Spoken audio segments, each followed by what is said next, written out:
বাবা সেবারে আমি খুব ভয় পেয়ে গিয়েছিলাম। তারপর তো ধরেও ছিলে বলো। সেই তো ধরেই ছিলাম।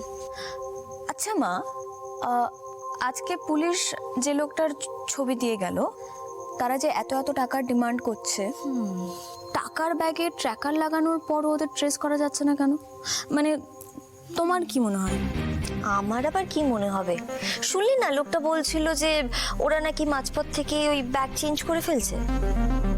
ও হ্যাঁ, তাই তো। তাহলে তো ওদেরকে ধরার কোনো উপায় নেই, তাই না? ধরার কোনো উপায় নেই বলে তো কোনো কথা হয় না, ভেবে দেখলে ঠিক একটা উপায় বেরিয়ে আসবে। আচ্ছা, তুমি যদি পুলিশের জায়গায় থাকতে তাহলে তুমি ওদেরকে কি করে ট্রেস করতে? দেখ, এমন কোনো জায়গায় ট্র্যাকারটা লাগাতে হতো যে জিনিসটা শেষ পর্যন্ত ওদের সঙ্গে থাকবে। আচ্ছা, মানে কেমন কেমন জায়গায় তুমি, মানে কি কি করতে? দেখ, ব্যাগ তো ওরা মাঝপথে চেঞ্জ করে ফেলছে, গাড়িও চেঞ্জ করতে পারে, সুতরাং গাড়িতেও ট্র্যাকার লাগিয়ে কোনো লাভ হবে না। টাকাটা এমন একটা জিনিস যেটা শেষ পর্যন্ত ওদের সাথে থাকবে, ওরা মাঝপথে ফেলে দেবে না। আমি কি করতাম, আমি ওই টাকার বান্ডিলের নিচে একটা ছোট ট্র্যাকার লাগিয়ে দিতাম। আর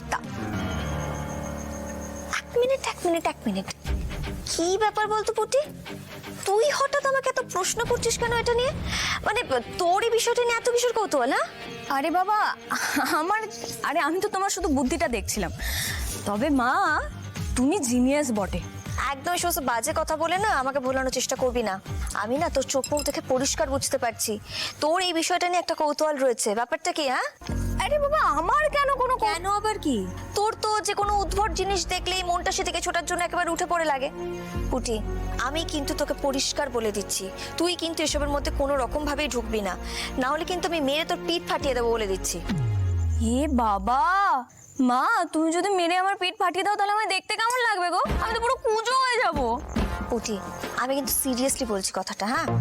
আমি জানো তোকে এসবের মধ্যে ঢুকতে না দেখি, তুই কিন্তু এসবের মধ্যে ইনভলভ হবি না, ব্যাস। আরে বাবা, আমি কেন ইনভলভ হতে যাব? পুলিশ তো তোমায় বলেছে সলভ করার জন্য, আমায় থোড়ি বলেছে। আমি তো শুধু তোমায় জিজ্ঞাসা করলাম। ঠিক কেন বুঝিস না মা, আমার না তোকে নিয়ে খুব চিন্তা হয়। তোর এই চাকরি করাটা আমি পছন্দ করি না। মা, কেন বলছো বলো তো? একদিন তো তুমিও এই একই চাকরি করতে। সেই জন্যই তো ভয়টা পাই পুটি, এই চাকরি করতে গিয়ে আমাকে অনেক ঝামেলার মধ্যে পড়তে হয়েছে। তাই তো আমি চাই না তোর জীবনে কোনো রকম ঝুঁকি আসুক। তোর যদি কিছু হয়ে যায়।